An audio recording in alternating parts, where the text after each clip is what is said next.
আওয়ামী লীগ আবার ফিরবে, সেটাও আবার ভয়ঙ্কর রূপে।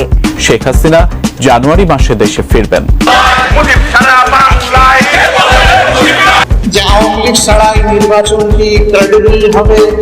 যে আওয়ামী লীগের মতো একটা বড় দলকে তোমরা নির্বাচনে আসতে দেও নাই, এই প্রশ্ন উঠবেই উঠবে, কেউ ফেলতে পারবে না। তাদের আন্তর্জাতিক অঙ্গনে ভাবমূর্তি রক্ষার জন্যই আওয়ামী লীগকে নির্বাচনে আসতে দেওয়া উচিত। এছাড়া শেখ হাসিনা ভালো ছিল অনেক। সরকারের থেকে দলীয় সরকার অধীনে শেখ হাসিনা নির্বাচন করতে চেয়েছিল, সেটি রুখে দেওয়ার জন্য আমরা আন্দোলন সংগ্রাম করেছিলাম। তাহলে আওয়ামী লীগের মধ্যে এই সরকারি দলের মধ্যে পার্থক্যটা কোথায়?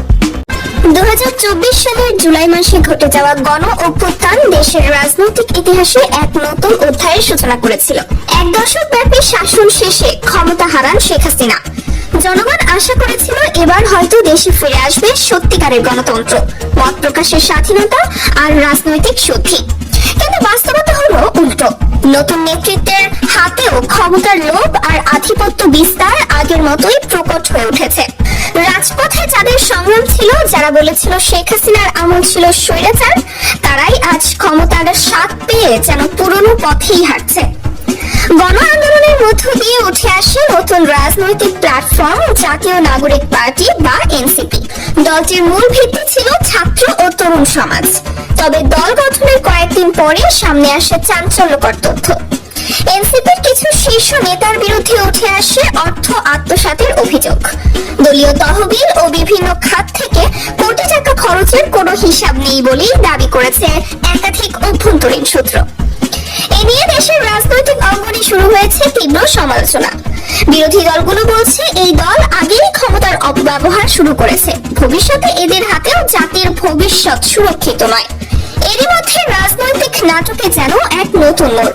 বিএনপির নেতা ইশরাক হোসেন, যিনি একসময় শেখ হাসিনার আমলের নির্বাচনে পরাজিত হয়েছিলেন, তিনি হঠাৎ করে নিজেকে মেয়র ঘোষণা করে ঢাকা নগর ভবনে প্রবেশ করেন ও দখল নেন প্রশাসনিক কক্ষে।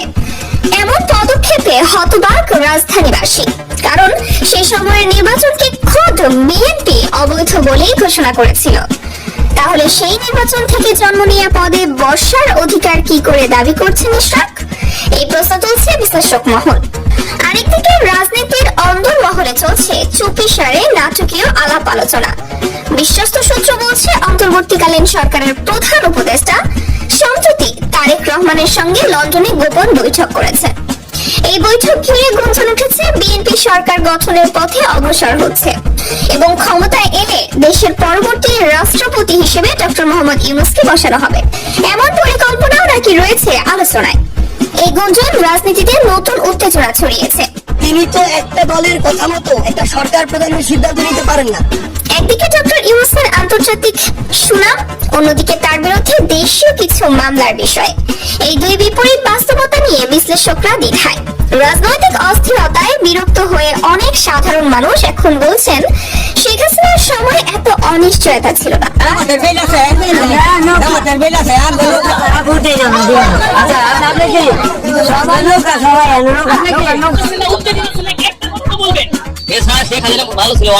মুদ্রাস্ফীতি, দুর্নীতি বা দমন পীড়ন থাকলেও তখন অন্তত নেতৃত্বে এক ধরনের স্থিতিশীলতা ছিল। এমন কথা শোনা যাচ্ছে রাজপথের সাধারণ মানুষ থেকে শুরু করে সোশ্যাল মিডিয়াতেও।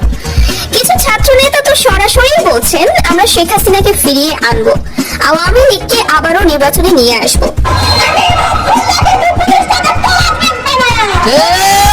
এখন প্রশ্ন একটাই, এই পরিস্থিতি থেকে মুক্তি কোথায়? গণতন্ত্রের নামে যদি আবারও দখলদারিত্ব, দুর্নীতি আর গোপন আঘাত ফিরে আসে, তবে কি জনগণের এই আন্দোলন শুধু একটি ক্ষমতার পরিবর্তনের জন্যই ছিল? আমরা অপেক্ষায় থাকবো কবে এই দেশ আবারও সত্যিকারের জনগণের রাষ্ট্র হয়ে উঠবে। তো দর্শক, আপনাদের মতামত কি? শেখ হাসিনা ছিলেন ভালো, নাকি এই নতুন সরকার ভালো করছে? ইশরাকের মেয়র দাবির বিষয়টি আপনি কিভাবে দেখছেন? কমেন্টে জানাতে ভুলবেন না। ভিডিওটি ভালো লাগলে লাইক দিন, শেয়ার করুন এবং সাবস্ক্রাইব করুন প্রতিদিনের স্পেশাল বিশ্লেষণ পেতে।